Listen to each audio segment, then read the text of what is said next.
Voter list কারা তৈরি করছে জানেন? একের পর এক চাঞ্চল্যকর দাবি মমতার। হতবাক সকলে। কৃষ্ণনগরের জনসভা থেকে খসড়া ভোটার তালিকা প্রকাশ হওয়ার আগেই তীব্র সতর্কবার্তা দিলেন রাজ্যের মুখ্যমন্ত্রী মমতা বন্দ্যোপাধ্যায়। বৃহস্পতিবার এনুমেরেশন ফর্মের তথ্য আপলোড করার সময়সীমা শেষ হয়ে গেলেও রাজনৈতিক আবহাওয়া ক্রমশ উত্তপ্ত হয়ে উঠছে। মুখ্যমন্ত্রীর অভিযোগ, বিজেপি পরিকল্পনা করে ভোটার তালিকা থেকে অনেক মানুষের নাম বাদ দিতে চাইছে। তার কথায় যদি ভোটার তালিকা থেকে কোনো বৈধ ভোটারের নাম বাদ পড়ে তাহলে আমি নিজেই ধর্নায় বসবো। তালিকায় নাম না তোলা পর্যন্ত আমি সেখানেই থাকব।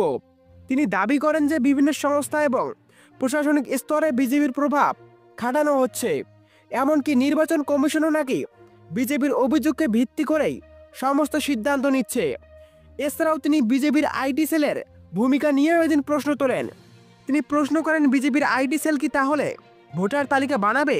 এটাই কি ওদের পরিকল্পনা? বিজেপি চিঠি দিলেই কি ভোটার তালিকা থেকে নাম কেটে দেওয়া হবে? মাথায় রাখবেন, বিহারে পারেনি কিন্তু বাংলায় পারবে।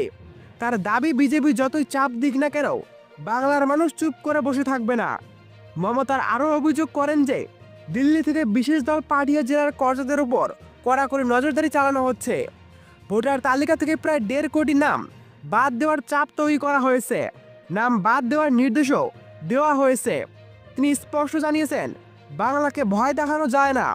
বাংলা কারোর কাছে ভিক্ষা চায় না। অন্যায় হলে আমরা লড়াই করব। এদিন বিজেপিকে আক্রমণ করতে গিয়ে মুখ্যমন্ত্রীর বক্তব্যে চামচাগিরি, দালালির মতো শব্দগুলি উঠে এসেছে।